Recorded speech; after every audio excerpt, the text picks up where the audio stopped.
To me, staying in decent shape has become almost a necessity. Partly that's obviously because I need to take juicy looking thumbnails so that I can afford to, put steak on the table and 22 kilowatts an hour in the Jag. But mainly it's because it's become so ingrained in my identity by this point that I'd probably develop some severe self-esteem issues if I ever let myself slip.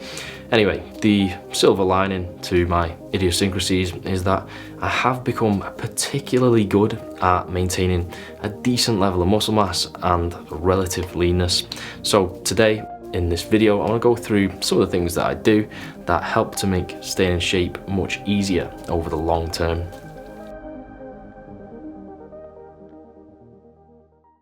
So the first thing that I do is prioritize my sleep. Now this list is not in any kind of order of importance, but if it was, I think this might still be the first. If I don't get enough sleep, my training suffers, my recovery suffers, and for some reason that I don't fully understand, I tend to be way more inclined to eat shit food. Now, if you're trying to look lean and muscular, that's not a great combination. It is, in fact, categorically less than ideal. A good night's sleep, to me at least, it just makes showing up to the gym so much easier in the first place, and then it's far more enjoyable and more productive once you get there. People like to be motivational, because YouTube, and emphasize pushing through the struggle of turning up to the gym even when you don't feel like it, right? But if I had the choice, I think I'd rather just feel like it in the first place, because, and you can quote me on this if you want, easy stuff is just easier than hard stuff, and so make stuff easy. So I don't abuse caffeine. I pretty much adhere to a bedtime, which leads me to wake up at a similar time each day without an alarm. I use a sleep mask and earplugs, and I invested in comfy bedding. I would say these are the basic fundamental building blocks of a good sleep schedule. The second thing I do is I have some set meals that I eat all the time. So I don't track calories because I have a general overarching policy of not doing stuff that bores the fuck out of me. However, if you do want to maintain muscle mass and keep your body fat within a certain range, then you of course still need to have some kind of grasp on your calories and macros. If you can figure out some meals that you know are going to get you a decent protein hit for an acceptable number of calories, then keep those as a regular feature in your diet. It leaves you with less room to go wrong elsewhere. I think this is kind of like a halfway compromise between tracking and not tracking. Every morning I have a protein shake, either with a peanut butter and banana bagel or with porridge oats. Now, in isolation, neither of these meals are nutritionally complete by any means, but the point is, I know what's in them. I know that if I've just slathered like 50 grams of peanut butter onto a bagel, then maybe I'll go with a lower fat meal later. Or if I had the oats, it's fairly low calorie, so I can afford a higher calorie dinner. The predictability of it helps me to stay roughly where I need to be in terms of calories and macros without having to actually ever enter foods into a database.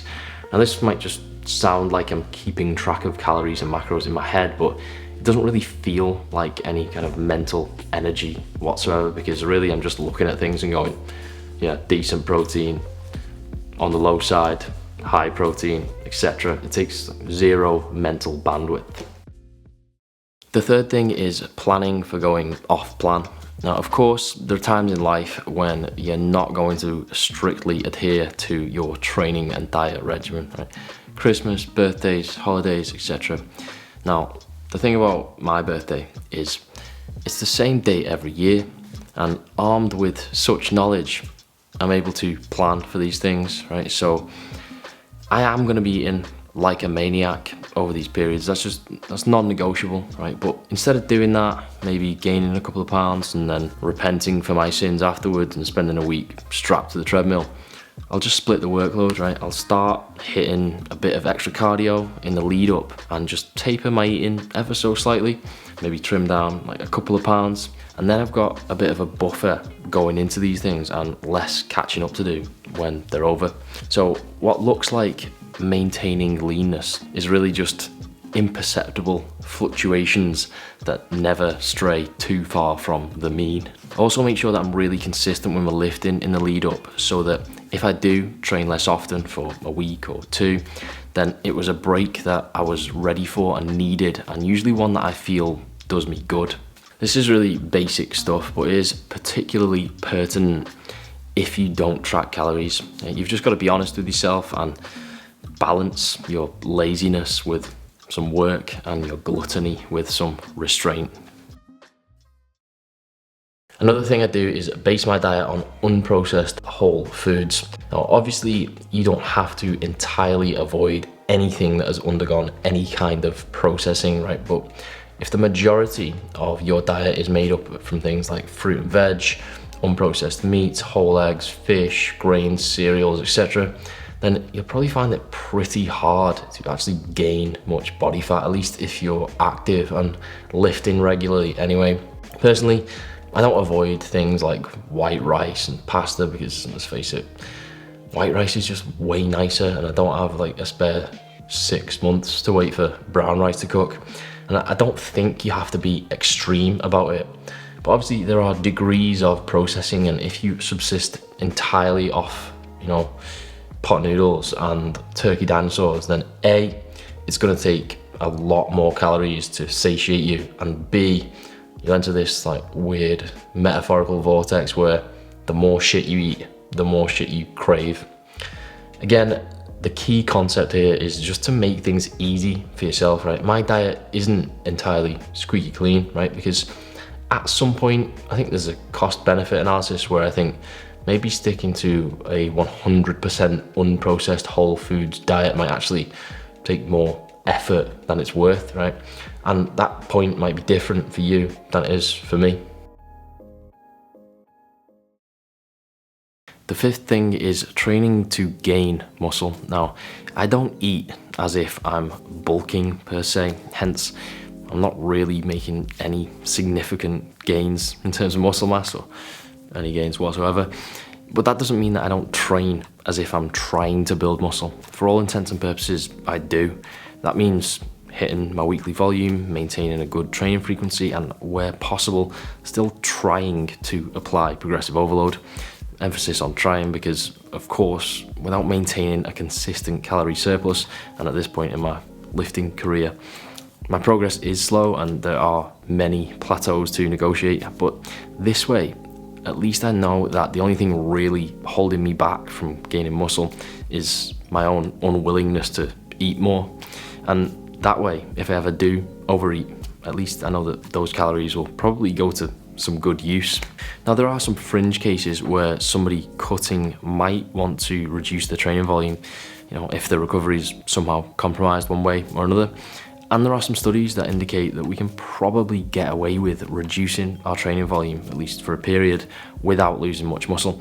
But despite that, I think for most people, whether bulking, cutting, or just maintaining, it's best practice to always lift as if you are trying to grow muscle. Once you get into the mindset of, oh, I can chill it, I'm just trying to maintain what I've got, it's probably a slippery slope. Finally, I push it when I'm enthusiastic so that I can take breaks when I'm not. The truth is, you're gonna go through phases when you are more and less enthusiastic about training. It just happens, right? Lifting weights isn't the most exciting thing in the world, and if you've done it for 15 plus years, you're gonna get bored of it here and there. The key is just to capitalize on those times when you are feeling enthusiastic about it, when you're in a really good groove with your training, or maybe you feel like you've made some progress, or you have a training partner for a bit, or whatever it is. Make the most of those times so that when you're feeling less enthusiastic about it, you can afford to take some time off or just reduce your training frequency. Now, I have weeks, sometimes probably months, where like 7 out of 10 workouts, I'm just sat there thinking, I don't think I can be arsed with this. It's just not exciting me in the slightest. And I'm somebody who pretty much has to stay in shape for a living without another job or responsibilities, and with a pretty sick home gym, right? If I feel like that, I'm sure other people feel like that as well. And when I do, I actually don't just power through and like watch motivational videos. I just drop my training down to bare minimum I can get away with, maybe like 2 or 3 sessions a week, and then I shorten my sessions down to about an hour. Usually after a couple of weeks like this, I get back into it, I start enjoying my training a bit more, and I ramp it back up. So in short, I just go with the ebb and flow of motivation.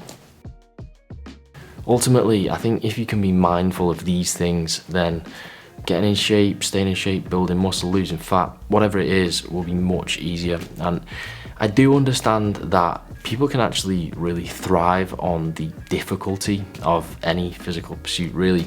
But I think that tends to be fairly short term. And if you really want to be in good shape for life, then at some point you do need to start thinking long term, which means just assimilating basic things into your routines that make being consistent as effortless as it can possibly be.